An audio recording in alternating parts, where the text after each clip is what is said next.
Pszt, pszt, pszt. Nem látjátok, hogy ez egy könyvtár? Na, nem mondhatjátok, hogy mindig csak panaszkodok, ebben az adásban végre valami lelkesítőről lesz szó, mert pápa szemes bölcsész könyvmolyhoz méltó módon az én kedvenc helyem az életben a könyvtár. Ez pedig az én házi könyvtáram, ahol egymás mellett megfér a kulturális örökségem teljes spektruma. The only type of library that was really compulsory by federal law were prison libraries. So there was no law saying, okay, you need to have a public library. It was really the only type of library that was somehow compulsory. Libraries are a meeting place, a third place. The law says that it is important to have information equality, but I think nowadays we have to focus on the active present of the content. It drives me mad when people talk about co-working spaces. Now you invented libraries without books, come on. I think public libraries in Finland nowadays are not so much about the shh effect anymore. You can have voices, you can talk aloud in the library, and you can also have children having fun at the library. Data literacy, algorithm literacy will be more and more important when we deal with AI. When knowledge management was the next big thing, I always said, okay, this is something that librarians have done for like 200 years at least, so what's the special thing about that?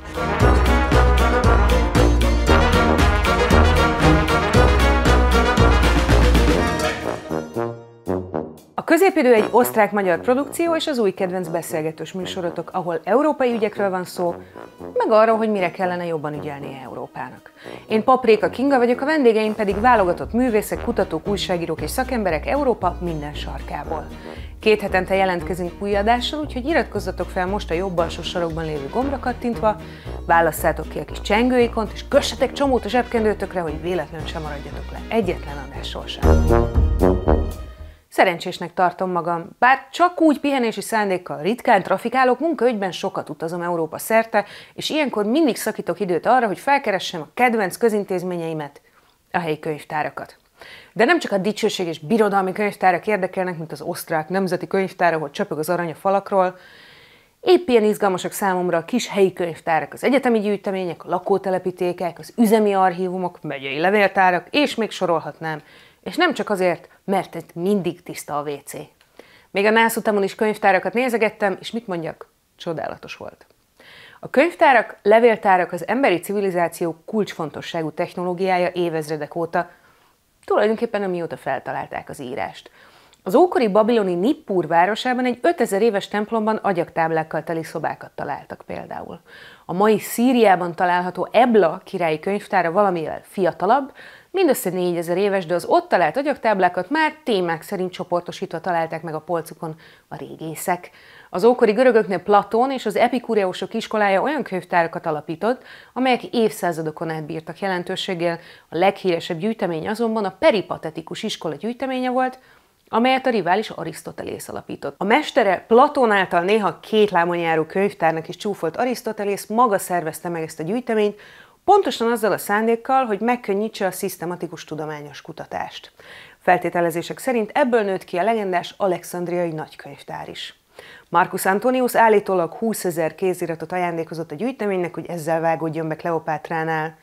Micsoda romantikus gesztus, Marcus, vagy szólítsalak inkább Aureliusnak? Őszintén fingom nincs, melyik nevét használta. Az ókori Rómában nagy divat volt magánkönyvtárat tartani, Cicerónak is volt sajátja. Na, Julius Cézár se akart lemaradni, ezért nagy, hatalmas közkönyvtárat tervezett nyitni Rómában. Bár a gyűjtemény építését maga finanszírozta, az saját szemével sose láthatta egy kisebb incidens miatt, mert agyon szurkálták, de Cézár halála után 5 évvel megnyitott a könyvtár. A könyvtárak évezredeken át státusz szimbólumként szolgáltak. A gazdagok és a hatalmasok így kérkedtek a vagyonukkal, a befolyásukkal, a bölcsességükkel. Különösen igaz volt ez egy olyan időszakban, amikor a kézzel írott tekercsek irtózatos mennyiségű emberi munkát igényeltek, de nem csak akkor. A könyvnyomtatás feltalálása után is nagyon fontosak voltak ezek. A magyar történelemből felidézhetjük mondjuk a Rákóczi család kiterjedt könyvtárait és nagy kertjeit, nagyon szerettek rokokó kerteket építeni és könyveket gyűjteni, vagy mondjuk a keszthelyi Helikonta Festetis család könyvtárát. De éles ellentétben egy sportkocsival, vagy egy sokmilliós karórával Ennek a faxnizás mellett értelme is volt. Az emberiség által felhalmozott tudás és kulturális örökség megőrzését és fejlesztését szolgálták. Persze az ókori szemléltető példák óta eltelt pár ezer év, és ez alatt a könyvtárak és levéltárak különböző funkciókra specializálódtak. Egyesek a dokumentálásra koncentrálnak, mint például a történeti levéltárak, mások közösségeket ápolnak. A közkönyvtárak pedig azon dolgoznak, hogy a kultúrát és a tanulást mindenki számára elérhetővé tegyék. Az 1700-es években ugyanis az egyetemi és egyházi gyűjtemények mellett megjelent egy új műfaj, a kölcsönkönyvtárak. Európa egyik első modern nyilvános könyvtárát két római katolikus püspök, a Zaluski fivérek építették a lengyelországi Varsóban. Később Nagy Katalin kifosztatta a gyűjteményt és Pétervárra vitette magához, ahol az új cári közkönyvtár alapját képezte. Katyi, ez nem volt valami nagy tőled. A gyűjtemény egy részét a Szovjetunió 20-as években visszaszolgáltatta, hogy aztán a nácik szándékosan megsemmisítsék azt. A nácik nem voltak kibékülve a könyvekkel, éppen ezért én ma is gyanakszom azokra, akik könyveket égetnek, vagy akár zúznak be politikai okokból. A könyvtárak meghatározó szerepet játszottak a reformációban és az emberi jogi mozgalmakban, és érdekes módon a szesztilalom melletti kampányokban. Az 1930-as években Francis Place munkás érdekvédő ágált amellett, hogy idézem, a községi könyvtárak és helyi olvasótermek létrehozása, valamint a közösség számára szórakoztató és tanulságos témájú népszerű előadások vonzó alternatívát kínálhatnak olyanok számára, akik most jobb hiány a kocsmát látogatják. Place szerint tehát egy jó könyvtár és némi ismeretterjesztés segíthet a részegség visszaszorításában. Ugye, drága néző, te is épp az imént tetted le az üveget, hogy inkább a mi műsorunkat élvezd, Az 1850-es közkönyvtárakról szóló törvény Nagy-Britanniában előírta, hogy a települések saját könyvtárakat nyissanak, a korabeli gazdagodó polgárság vizsla tekintetétől követve, mert a gyáriparosokat felettébb foglalkoztatta, hogy a munkásosztály hogyan tölti el az alig létező szabadidejét. A szociáldemokraták is aztán magukével tették ezt az ötletet, és a közkönyvtárakban a termelési eszközök demokratizálásának eszközét, illetve a tömegek felszabadításának alkalmát látták.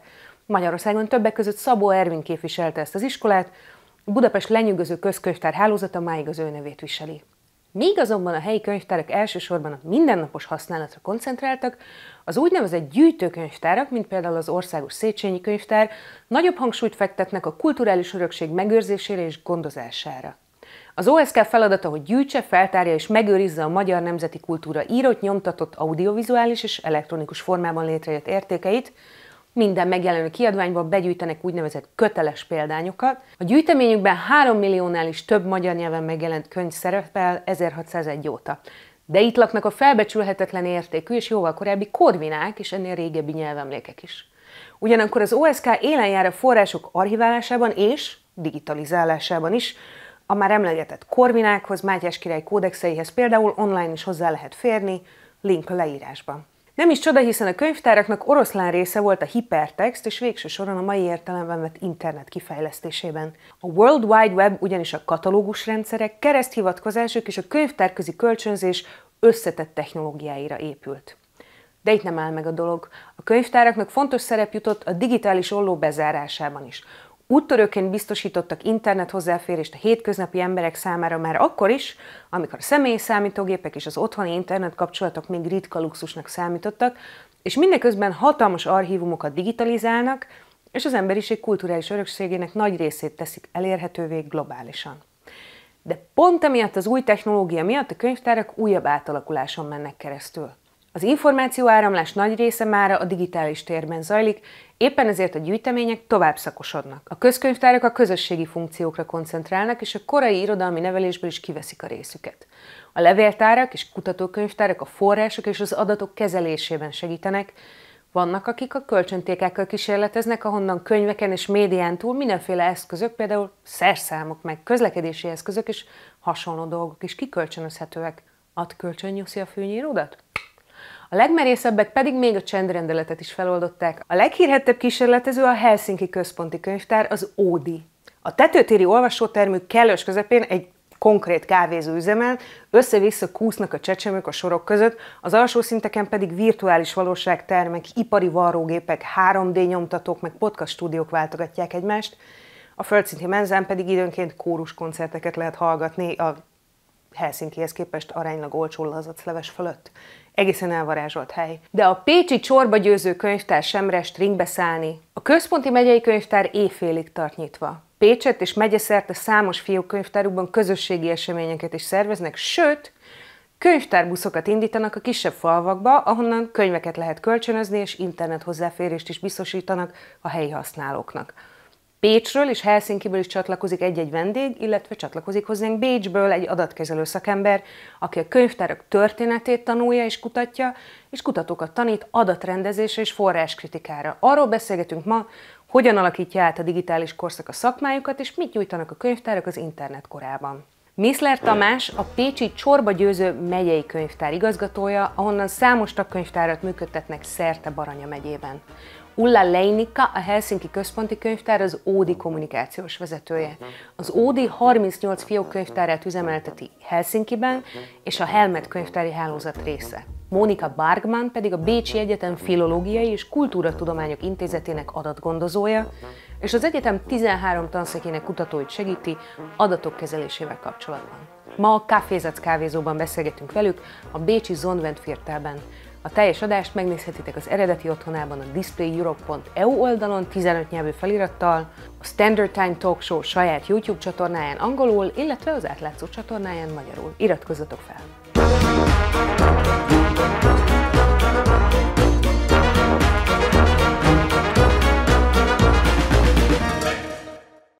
Hello and welcome. Thank you for taking your time to talk with me about libraries when for once we are not in a library, which is a very rare occurrence, but this is how we got here. And I want to start with you, Monika, because we want to talk about how libraries are changing and transforming. They're not like a uniform thing that just exists in one single forum. So libraries are very varied and bear a lot of functions. But they are also very much changing because your people irresponsibly invented the internet a couple decades ago, and now we have to deal with all that. So tell us about the general transformations. You work mostly in the academic fields. When I would have been a researcher like 100 years ago, I would have had to travel everywhere, maybe to send a letter and ask if a book is in a library in another country. I would have to spend a lot of money to go there. And then the so-called new media were developed, and now I can just have a look at the online catalog. So now there's maybe too much information. Yeah, you can look at an online catalog, but instead you look at cat videos. Well, maybe not you, but I definitely do. Me too. So how is the function specifically of the research libraries, academic libraries, transforming? It's still surprisingly important that a library is a space. So we see now at my university, the main library is closed for a few months because it's renovated and completely changed, and we see that students are completely disturbed about that and don't know where to go to learn and so. But maybe this could also be fulfilled by other places that don't exist at the moment. But it's still that the expertise we have, and also I think a very important part also now is literacy. So maybe it's not only literacy when we like literal literacy when you talk about reading, but also to analyze data. So data literacy, algorithm literacy will be more and more important when we deal with AI. So how to judge the results an AI gives you, for example. I think organizing information is one of our core competencies and is even more important now that we have that much information at our fingertips. Let's turn to public libraries because that's a completely different function, and it's built also on a whole different concept of access, community functions. And I want to first go to Ulla because everybody's jealous of you guys out there in Helsinki or generally in Finland. So this is an extremely thoroughly designed and recently also rethought infrastructure. Tell us about your work and why the Helsinki Central Library is basically a technology and media hub. So in the beginning, public libraries in Finland were all about giving equal access to information, equal access to books to all people, really, all citizens of Finland. However, the later changes and amendments of the law have given emphasis also to, let's say, lifelong learning, also in the area of digital skills, or, for example, providing facilities for our customers to work, to study, or to have an event, for example. So when you said that Oodi is a technology hub, we are also that. Of course, we have emphasis on promoting literacy and reading. That is the core task we have as a public library. However, we do want to give people access also to, let's say, different kinds of machines in the digital area. We want to give people access to facilities to have their event or have a discussion, to organize a meeting, for example. So Oodi, as a public library, we are really all that. We will come back to this because what I have found most baffling is that you have a cafe not beside the main reading room, but in the very middle of the main reading room. And you have a children's section where there's parents feeding their tiny, tiny babies and they don't have a fence around them, let alone a wall. That was unimaginable for me, although it would have been nice when I was raising a young child to not be like secluded to some separate section. Why is that so important, and how can you lift the decree of the shush? Well, I think public libraries in Finland nowadays are not so much about the shh effect anymore. You can have voices, you can talk aloud in the library, and you can also have children having fun at the library. We do have different kinds of libraries. Some libraries are quieter, they remind more of the traditional library with quiet spaces. But I think it's important that children and families are, of course, allowed to come to the library the same as everybody else. And when there is children involved, there are also noises and sound. Thank you. Tamás, let's talk about your work, because the Csorba Győző Library in Pécs also maintains a network of a lot of local libraries, so you practically serve a full county with your network of libraries. And this public library system in Hungary has been really important. So please tell us about your work and how you connect with communities locally.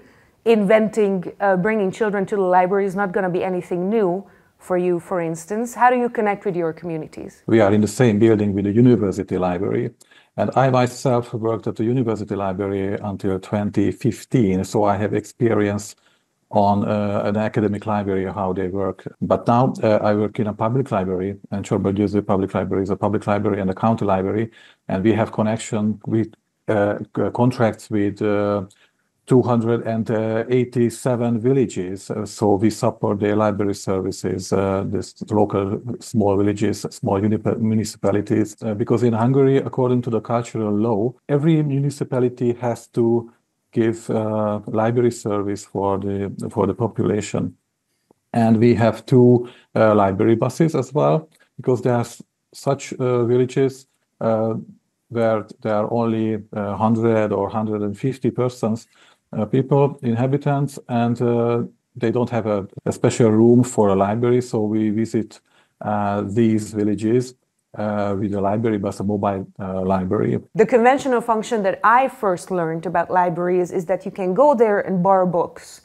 And maybe borrowing books right now, as media use changes significantly, is not the only thing that people think of. Libraries also serve community functions as a space to study, to think and work. And this is what it drives me mad when people talk about co-working spaces. Now you invented libraries without books. Come on. We organize a lot of programs for children and for adults.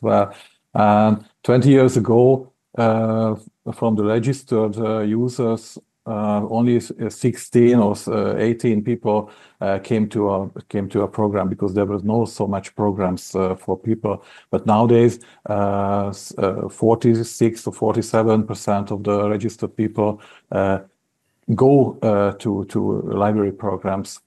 So we in our building there is no place. We are together with the university library. during the exam period, at the moment we are in the exam period, we are open from 8 a.m. to midnight. And in this building, there is a children's library, which is not a quiet place. We have many programs from the babies to 18. The sphere of book publishing and literacy that's burgeoning very visibly, apart from cookbooks and prestige books like this, is practically children's literature. So this kind of engagement with literacy, early literary education, is a very important field. It also means a lot of help to the parents and the caretakers of the children. However, media use above a certain age, once people start to get the phones and the tablets and the whatever in hand, seems to change very drastically. So how does our approach to literacy change when media changes? Yeah, I have to add that I work mainly with researchers or PhD students, so not young adults or something. So it's more on an advanced level. And for example, we give courses, so introductions to research data management, and we always have a chapter about like organizing data, like file naming and folder structure and so on. And I always thought, okay, those are digital natives, and when we talk about file naming, they will say, hey, why do you tell me about that? I know that everything. And this is the information they're most grateful for. Yeah, and they say, and I'm so happy that yeah. someone told me how to name my files and how to organize my digital files. So this managing is one of digital archives is a madhouse. It's so hard. Unless you are very disciplined. So thank you for mentioning that. Yeah, so this was really surprising for me when we started with this type of course. And so I'm very much in a support function. So it's really not easy if there's a conflict. And I see how much they enjoy talking to someone who doesn't judge them. So when they have a data chaos, we don't judge them. We just help them to get this resolved. And so I think this human touch is something that will hopefully stay, also in public libraries, of course. A mai házigazdánk a Kávézac közösségi kávézó a bécsi Zonventviertelben, a Gleis 21 nevű házban. A Zonventviertel az elmúlt pár évben épült ki a bécsi főpályaudvar mellett a régi vasúti mellékvágányok helyén, mint a Rákosmenti mini Dubaj, csak luxustornyok helyett közösségi tulajdonban lévő társasházakkal, parkkal, sétáló utcával az itt élők számára. Ha Bécsbe érve lehuppantok a vonatról, nézzetek be a Kávézacba egy jó kávéra, most pedig térjünk vissza a beszélgetésre. What is your focus on teaching literacy and how has it changed? What Monica talked about, critical literacy, also media literacy, being able to differentiate between information that is misleading, maybe intentionally so, or information that is reliable. That is one of the big challenges we are facing. How we could recognize the ways in which we can help our customers and visitors. Of course, we have to begin by educating us, the library staff, ourselves to recognize these things. And also in Helsinki City Library, we have close cooperation with the Division of Education of City of Helsinki. So we bring in classes visit public libraries regularly. And we try to bring themes such as, environmental aspects, but also media literacy and critical media literacy. Public library, we can say, it's an elite phenomena, we can say, because only in Hungary, I don't know how is it in Finland or in Austria, but in Hungary, about 20% of the people are registered in a library. It's an elite phenomena, and a typical reader, a typical library user is a high qualified woman with a degree in a city. Same in Austria, and a friend of mine who works in a public library said that last year they had a record of loans, and she noticed that let's say the people in the middle, so not the really poor, but in the middle, they don't have any more money to buy books. So because everything is so expensive, and so they tend to not to buy books, but to loan and to go to the library. And so it seems maybe in some points we don't reach the people we should. That might be a problem. Well, correct me if I'm wrong, but my understanding is that the whole concept of the public library network is based on the idea of sharing resources and making things available to people who can't afford to hoard them, right? They have the possibility to get into the library for free, but they don't do that. So we have to give them. And it is challenging that nowadays you can have anything very, very quickly. I mean, come on, it's your own fault. You guys invented the internet. Like, who's to blame then? No, but to be a bit more serious, I really do want to talk about technology, because some people who don't connect with libraries all the time may not know this or may not sense this, but librarians and libraries are consistently throughout hundreds and hundreds of years the early adapters of information technology, and not just the early adapters, but also those who provide access to these technologies to people and who create a culture of this. There's a reason why people used to go to the public libraries, to all kinds of libraries, to access the internet. But there's also all kinds of technologies that are changing.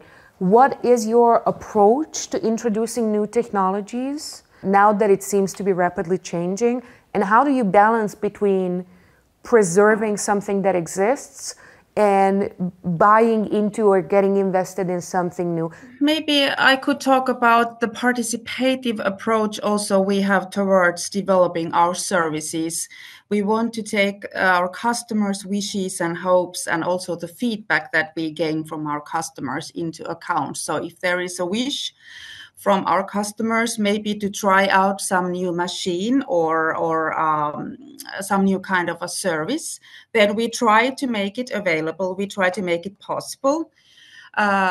However, if we see that there is no need for it or it doesn't serve our visitors as it should be, then we are also willing to give it up. Monica, how do you feel about the librarian profession's position of this arbiter of change?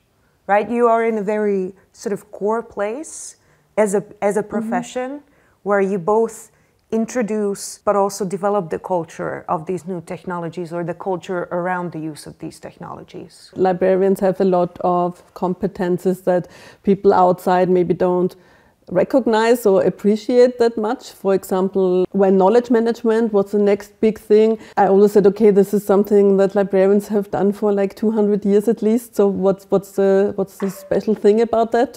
Things like that. When we talk about metadata, which is one of our core competences, they are used in a lot of fields now, but most companies maybe would not think about hiring a librarian for that. And so the library profession has always had this single old woman approach, which is quite easily explained because, at least in Austria, if you were in the public service and you married, you lost your job. And so you didn't see older women that were married because they didn't work in the public service anymore.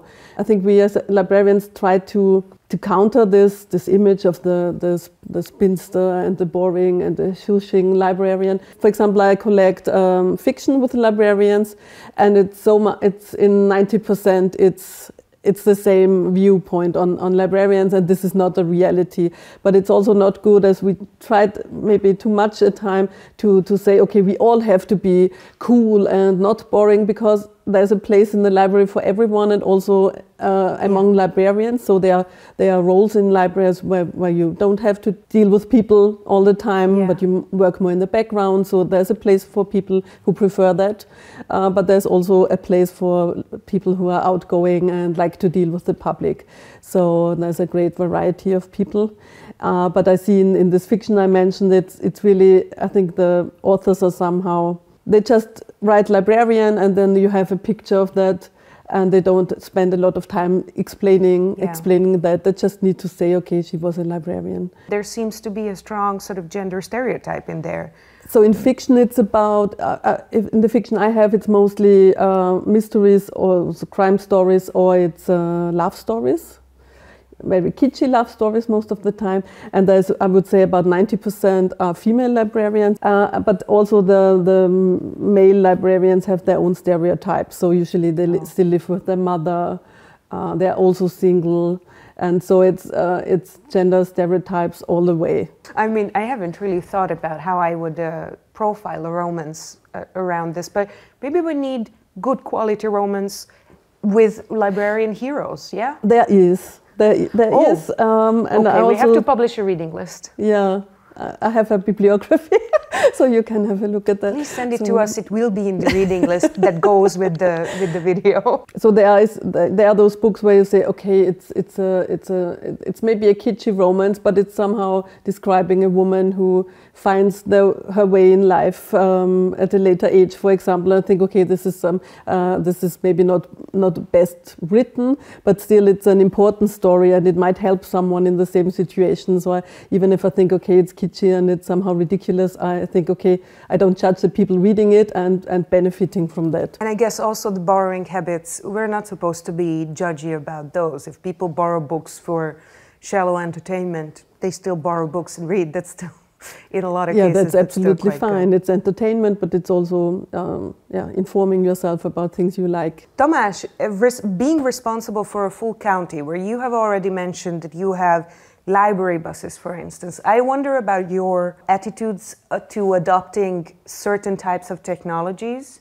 And I just very briefly want to mention, I'm from Nyíregyháza, which is the northeast of Hungary, and our county library introduced book borrowing automats, like vending machines, during the quarantines, which I was really impressed by. And I was just standing there and thinking to myself, wow, how did this not even occur to anyone so far? But I guess also because of the human aspect. So tell us about your policy or maybe general attitude or professional attitude towards technological adoptions and how things change. You mentioned the library buses. They were designed that they can give service like here in the Center for Learning in Pécs, and they can have internet access on the library bus. They can borrow books there, and they can order the books next time these books will be delivered for the people. It's free of charge. They can print for free. They can borrow for free, of course, and they can have journals. They can have copies from journals or newspapers and so on in the library buses. I feel like there's a full range of certain technologies that is kind of caught in the middle. And I'm primarily thinking about what I have seen a lot of libraries make heroic attempts in and struggle with is sound recordings. So there are still record collections, all kinds of audio collections in libraries, but it seems to me that these are less utilized and harder to maintain. What's your experience with this? Out of Budapest, we have the biggest music collection in Pécs with old LPs and CDs and music books. And it is very popular among the people. There are specific audience for it. Yeah, because my impression has been that with readily available online services, the range of what people actually listen to has both broadened on like the lower level, but also tightened on the mainstream level. The mainstream, to me, seems to be much tighter than even 20, 25 years ago, simply because these channels are very restrictive. Borrowing DVDs was very popular 20 years ago or 25 years ago, but now it's not popular. But the special CDs and LPs, we have very old LPs before the Second World War. It is very popular because it's unique. A műsorunk mozgatórugója a Display Europe. Ez egy új tartalommegosztó platform, ahol több tucat média ajánl cikkeket, podcastokat és videókat európai politikáról és kultúráról, és ahol a portál saját nyelvi modulja segítségével 15 nyelv között is fogyaszthatsz, akár a saját anyanyelveden. És ha ez már túl jól hangzik, hogy igaz legyen, gyorsan hozzáteszem, hogy a Display még csak nem is él vissza a felhasználói adataiddal. Hihetetlen, nem? De igaz. displayeurope.eu. És most térjünk vissza a beszélgetéshez. What's the state of digitization? Libraries have played an extremely important role, and the most important role, in digitizing archives, cultural heritage, and they still do this. There's certain like journal archives, newspaper archives that are researchable now worldwide, which we wouldn't have even thought of accessing just 10 years ago, 15 years ago. how does this work fair, because there's so much material out there, and how does the digital availability of all these sources affect your work? We provide a lot of information online, which is great, but people tend to think that everything is online. So that's all there is, yeah? That's all there is. And if you say, well, if you study history, you have to go to the archives, and then they ask, okay, why is it not digitized? And when you think about like the Austrian State Archives, it wouldn't make sense to digitize everything, I guess. So you have to go there. You still might have to, in some fields of studies, you have to use maybe a paper catalog. You have to read a physical book and not have everything available online. And this is a misunderstanding. It also requires a lot of literacy to navigate all those online offers. So AI might help if you ask natural language questions to this large corpus of text, and you receive an answer, but you should know how to evaluate the answer, of course. What kind of AI? Because I believe there's a lot of problems with the sort of consumer available sort of generative AI services right now, specifically access to corpus, publishing rights, access rights, etc. So what kind of AI are we talking about? Do you mean that there would be specific tools for instance, source research? Yes, it just produces text. And it's great in producing text, but not in telling the truth, let's say. No, there are specialized tools for literature research for AI, and I'm more thinking about in the future like a Star Trek computer, where you just say, okay, computer, tell me this, and then you receive a reliable answer and don't have to read like 500,000 pages yourself. So I think this is maybe, there are already tools for that, but I think they will develop very fast. And I think I don't think there's another way to analyze all this amount of material. I think the large problem that also is one of my greatest concerns is the digital preservation. So because when you think of a medieval manuscript, might be 1,000 years old and you can still read it. You might not be able to understand Latin, or you might have difficulties with the script, but still you can see what's on there. And if you cut a piece off, you can read the rest. But when you think of a floppy disk, which is like 30 years old, you won't easily find someone who can read that, and maybe it's corrupt. The data have been lost, or you can't read the file format any longer. So this is one of the largest challenges for libraries now, is how to keep this digital material, especially the so-called born digital material, where you don't have a physical original somewhere, how to keep that for the future, let's say for the next 100 or 200 years. So it's also quite expensive. So storage becomes cheaper, but this is kind of a rebound effect, because you think, okay, storage is cheaper, so I can save everything.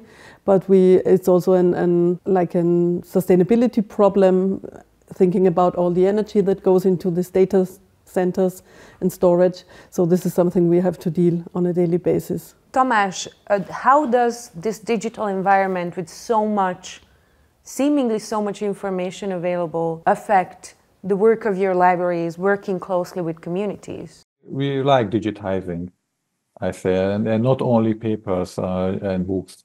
We have a special service for TVs, local TVs in the county. There were so many televisions after the changes, and it's very popular among the people, because they can see these old films for all the news from the 90s. I think it's important, because according to the cultural law in Hungary, we have to collect all the documents from the county, and we digitize the local newspapers and posters, photos, everything which is important, which can be useful for the people. Yeah, I think there's also a huge involvement in the public library system in this digitization work, and as you say, in electronic media, there are huge gaps in the archives that people can't really access, because throughout decades of work, sometimes there wasn't really a unified protocol to preserve, for instance, TV footage, TV broadcast, let alone radio, which was even more prolific, so more and more material. And these, at least for media researchers like myself, are very interesting and hard to access. But I wonder, Ulla, whether you can talk to us about the different roles of, let's say, like a national library and a public library, or let's say like a public-facing library. Well, a national library in Finland is really the responsible one in digitalization, and of course in academic world it's the university library. But what I would really maybe like to talk about is accessibility also in terms of electronic materials, because in Finland we have taken that into account lately. We have recently started a nationwide electronic library, where basically all the citizens of Finland, all the communes and cities of Finland have access to same electronic materials. So that is a matter of equality and accessibility. So let's say far up in the north, people who live there, they have access to the same materials nowadays than people who live in the south. There has been disparity between, let's say, different parts of the country. In terms of that. So the way I see it, it is also a matter of accessibility and equality. As a child of a class shifter who grew up on all kinds of public libraries and even the factory library at a food processing plant, I can very much testify that this kind of access to literature, knowledge, technology is so crucial in a lot of people's lives, and I think it's also crucial for social mobility, but also intellectual sort of access. You both said earlier about the law. You have a library law, a culture law. So it was a few years ago we had a look at it, and the only type of library that was really compulsory by federal law were prison libraries. So there was no law saying, okay, you need to have a public library, you need a university library. So it has changed now, but it was really the only type of library that was somehow compulsory. So in general, I think we have like what connects us between academic and public libraries is like this human touch.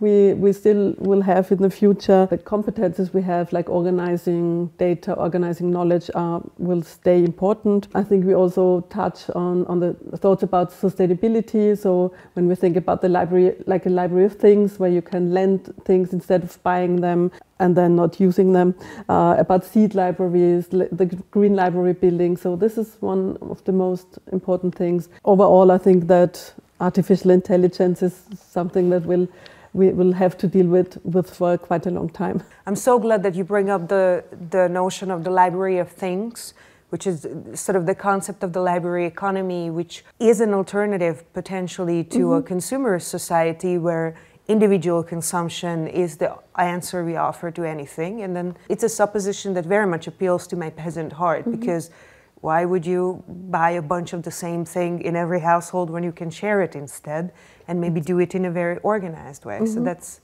something that's very dear to my heart. Monica brought up a very important point. Libraries are by nature places that foster sustainability and also environmental aspects. And I think that is one example of libraries being more than buildings. We are part of society. And we need to evolve along the same lines. We need to be able to bring out important issues. We need to be able to educate people, to bring information and evolve along the society also. So I think it is definitely important to keep us, all libraries, open to people, open to participation and to evolve along the society. I think libraries are a meeting place, a third place, as it's called. And the law says that it is important to have information equality, but I think nowadays we have to focus on the active present of the content to the people. And yes, library is a part of the society, and it's a good place where you can meet, you can talk, you can have change ideas with books and journals and information. Thank you so much. Thank you all of you, especially putting up with us online. Thank you indeed. And I hope to visit both your libraries quite soon.